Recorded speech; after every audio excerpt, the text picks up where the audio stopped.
Halo adik-adikku semua, jumpa lagi bersama saya masih di sini di channel Kunci Jawaban. Pada kesempatan kali ini saya akan membahas lanjutan video kemarin, yaitu membahas buku Bupena jilid 4A tema 1 yang berjudul Indahnya Kebersamaan. Di video ini kita lanjut aja langsung ke halaman 62. Di sana ada ayo berlatih PPKN adik-adik. Oke, di sini halaman 62. PPKN, ayo berlatihnya, saya langsung baca ya adik-adik. Nomor 1, tuliskan contoh perbedaan yang ada pada teman sekelasmu. Jawabannya bisa bervariasi ya adik-adik. Kalau di sini saya menjawab bentuk rambut, ada yang keriting, ada yang lurus gitu kan ya. Kemudian warna kulit, ada yang hitam, ada yang kuning langsat. Kemudian warna makanan kesukaan, kemudian cita-cita, jenis kelamin, agama, dan lain-lain. Nomor 2, tuliskan 5 contoh kerjasama di lingkungan sekolahmu.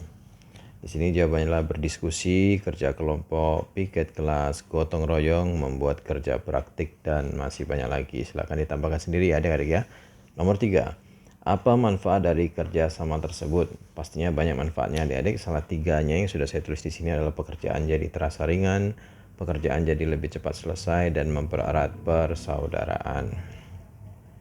Kemudian kita lanjut ke halaman 63. Oh, ini masih di halaman 63, yaitu matematika. Ayo berlatih matematika nomor 1, tentukan besar setiap sudut pada gambar berikut, lalu tentukan jenis segitiganya. Untuk yang A ini 60 derajat yang sudut A adik-adik, sudut B-nya 60 derajat, dan sudut C-nya juga 60 derajat, dan ini namanya segitiga sama sisi. Sedangkan yang B, sudut B ini 90 derajat, sudut C sudah saya ukur 30 derajat, sudut A-nya 60 derajat, dan ini namanya sudut segitiga siku-siku. Kemudian yang C sudah saya ukur bahwasanya ini 65, yang C sudut C 65, sudut B 65, dan sudut A 50 derajat. Berarti yang C ini namanya segitiga sama kaki. Ini jawabannya adik. Segitiga sama sisi, segitiga siku-siku, dan segitiga sama kaki. Nomor 2, sebuah segitiga sembarang memiliki besar sudut 70 derajat, 60 derajat. Besar sudut lainnya adalah, berarti caranya adalah seperti ini adik-adik. 180 dikurangi 70 ditambah 60. Atau adik-adik bisa tuliskan 180 derajat dikurangi 70 dikurang 60. Kalau ini saya kasih tanda kurung, berarti dikerjakan dulu alias ditambahkan dulu adik-adik. Jadi hasilnya 130. Jadi 180 derajat dikurang 130 derajat sama dengan 50 derajat besar sudut lainnya. Nomor 3, jenis segitiga yang besar sudutnya 40 derajat, 50 derajat, dan 90 derajat adalah, namanya adalah segitiga siku-siku adik-adik, karena ada sudut sebesar 90 derajat. Nomor 4, segitiga yang dua sisinya sama panjang memiliki sudut sama besar sebanyak, jawabnya adalah 2 sudut. Kemudian nomor yang kelima, yang A, tentukan besar sudut dari setiap segitiga pada gambar tersebut. Yang B, tuliskan jenis-jenis segitiga tersebut berdasarkan besar sudutnya. Wah, ini banyak ya adik-adik ya. Ada 1, 2, 3, 4, 5, 6, 7, 8, 9 segitiga. Saya sudah gambarkan di sini adik-adik. Kurang lebih seperti ini. Silakan disalin dulu. Ya, ini 9. Ini sudutnya sampai I ya, dari A, B, C, D. Yang ini E, F, G, H, I. Kemudian ini 30 derajat, 30 derajat, 25 derajat. Nah, seperti di sinilah adik-adik disalin. Oke, yang A, yang A sudah saya gambarkan, ini A yang ini ya adik-adik ya. Ini saya kasih sendiri hurufnya sehingga mudah untuk mendiskusikannya. Jadi yang segitiga yang A ini yaitu 125 derajat, 25 derajat, dan 30 derajat, berarti ini termasuk segitiga sembarang. Karena ketiga sudutnya tidak sama. Yang B 50 derajat, 65 derajat, 60 derajat, segitiga sembarang. Yang C 35 derajat, 90 derajat, 50 derajat. Pokoknya kalau ada sudut sebesar 90 derajat berarti dia segitiga siku-siku. Kemudian 50 derajat yang D, 55 derajat, 90 derajat, 35 derajat, berarti ini segitiga siku-siku. Yang E 25 derajat, 90 derajat, 65 derajat, berarti ini segitiga siku-siku. Yang F 35 derajat, 120 derajat, dan 25 derajat, ini segitiga sembarang. Yang G 60 derajat, 60 derajat, 60 derajat, berarti segitiga sama sisi. Yang H 30 derajat, 65 derajat, 85 derajat, segitiga sembarang. Dan yang I 30 derajat, 60 derajat, 90 derajat, berarti segitiga siku-siku. Kemudian ke halaman 64 adik-adik ada ayo berlatih bahasa Indonesia. Identifikasikanlah gagasan pokok dan gagasan pendukung dari teks yang kamu dengar. Kemudian buatlah peta pikiran pada setiap paragraf sesuai isi teks lisan. Isi teks lisannya di sini adalah pada lampiran teks 3 adik-adik. Saya sudah dapatkan di sini adik-adik ya. Gagasan pokok pada paragraf pertama adalah Udin belajar kelompok bersama teman-temannya. Gagasan pendukung yang ada pada paragraf pertama adalah anggota kelompok Udin adalah Jonas, Siti, Mutiara, Lani. Kemudian tugas mereka membuat clipping tentang keragaman sosial dan budaya Indonesia. Kemudian Jonas minta izin untuk beribadah ke gereja dahulu. Itu paragraf pertama. Sedangkan paragraf kedua, gagasan pokoknya adalah Udin membagi tugas kelompok.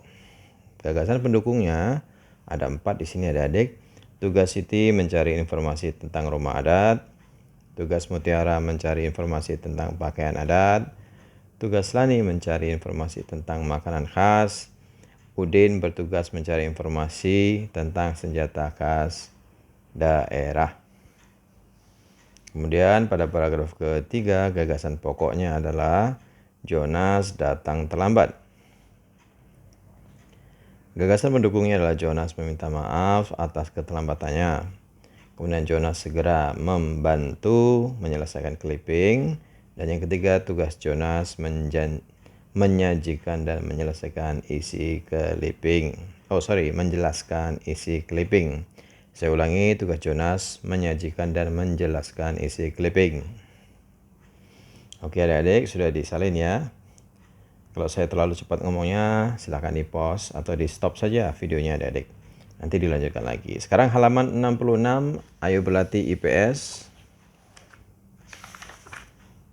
Oke, di sini ada kita disuruh mencari informasi tentang suku budaya, bahasa daerah, rumah adat di daerah masing-masing adik-adik. Jadi jawabannya bisa jadi bervariasi atau berbeda-beda. Yang sudah saya contohkan di sini, saya memilih daerah asal Kota Bandung adik-adik, suku bangsanya Sunda, kemudian pakaian tradisionalnya kebaya, alat musiknya angklung, bahasa daerahnya bahasa Sunda, senjata tradisionalnya kujang. Jadi di sini nanti adik-adik tulis suku bahasa Sunda, pakaian tradisional kebaya, alat musik angklung. Keragaman daerah asalnya adalah Kota Bandung. Kemudian di sini bahasa daerahnya adalah bahasa Sunda, senjata tradisionalnya adalah kujang. Selanjutnya kita ke halaman 67, ada ayo berlatih matematika. Tentukan besar setiap sudut yang belum diketahui pada segi 4 berikut. Untuk yang D ini adik-adik yang belum diketahui berarti yang C. Kenapa begitu? Karena yang A ini pastinya udah 90 derajat, yang D 90 derajat, yang B sudah diberitahu sama bukunya yaitu 80 derajat, sehingga yang C yang belum tahu adik-adik. Jadi cara mencarinya yaitu untuk mencari sudut C silakan 360 derajat karena segi 4 total besar sudutnya adalah 360 derajat, maka itu 360 derajat dikurangi sudut-sudut yang sudah diketahui. Sudut-sudut yang sudah diketahui adalah sudut A, sudut B, dan sudut D. Sehingga 360 derajat dikurangi 90 derajat, kurang 80 derajat, dikurang 90 derajat, hasilnya adalah 100 derajat. Sekarang kita ke nomor 2, ada gambar seperti ini. Kalau ada tandanya seperti ini berarti dia panjangnya sama ya dari ya. Cuman besar sudutnya tidak sama. Tiba-tiba ngeblank. Ini belah ketupat ini adik-adik ya. Oke, kita yang belum tahu besar sudutnya adalah A sama C. Kenapa yang B katanya sudah tahu?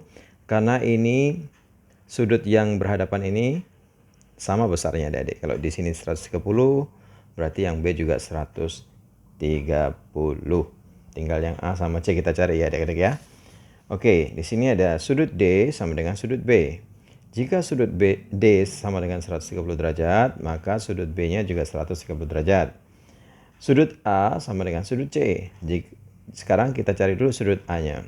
Cara mencarinya adalah 360 derajat dikurangi sudut yang sudah diketahui, yaitu sudut D dan sudut B, lalu dibagi 2. Kita kurangkan dulu adik-adik.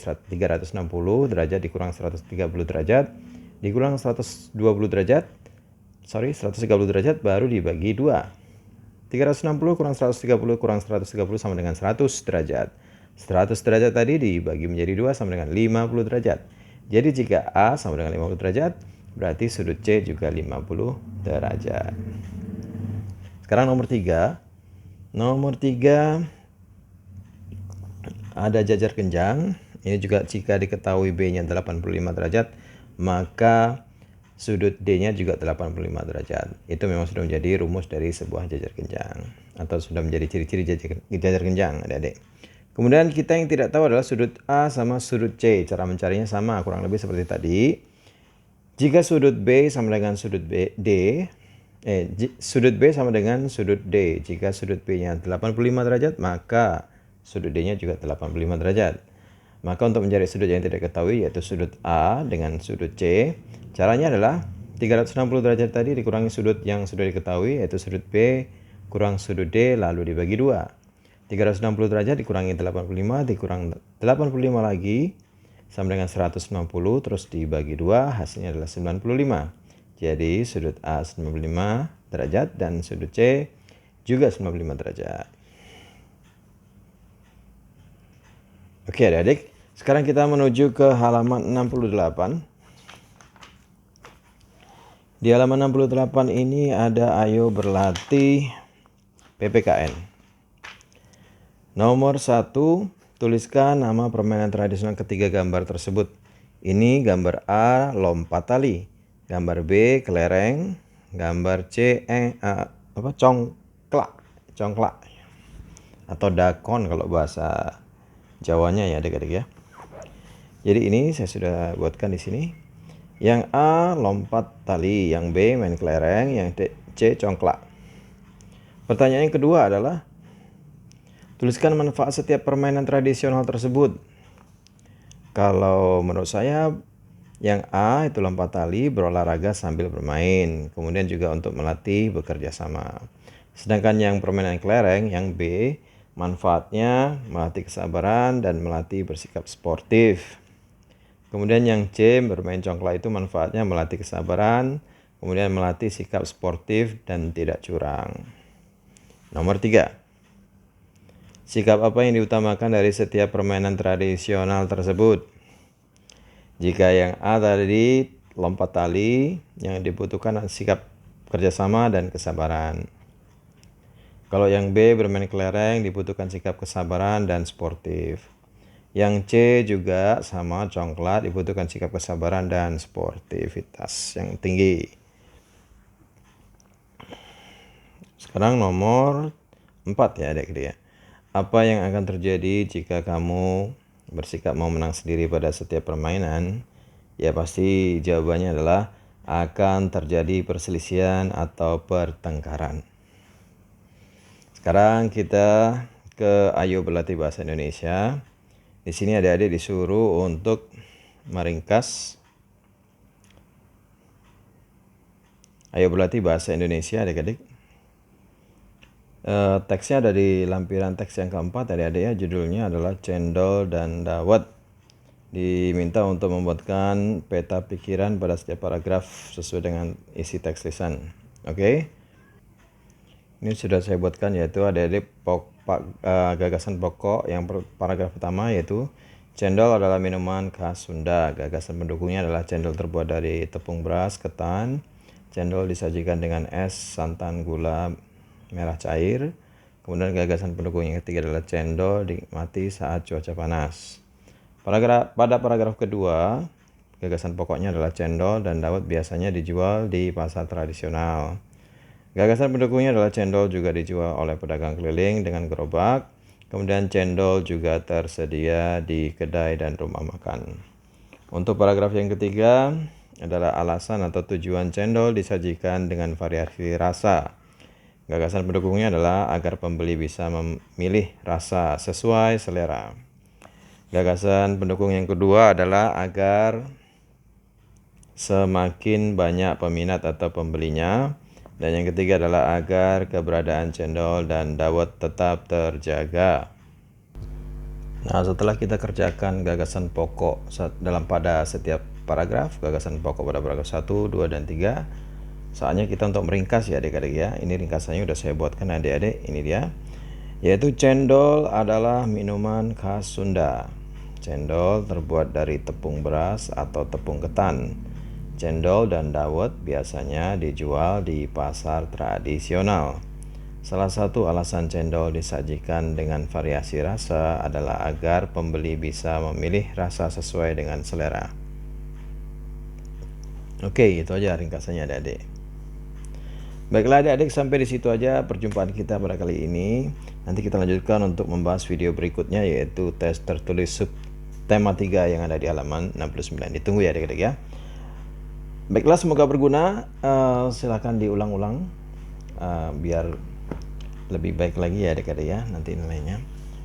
Yang sudah subscribe, terima kasih banyak atas dukungannya. Yang belum subscribe, tolong di subscribe, kemudian di like, di komen, dan di share kepada teman-temannya agar bisa mengerjakan buku pena jilid 4A tema 1 indahnya kebersamaan subtema yang ketiga. Oke, terima kasih dan sampai jumpa.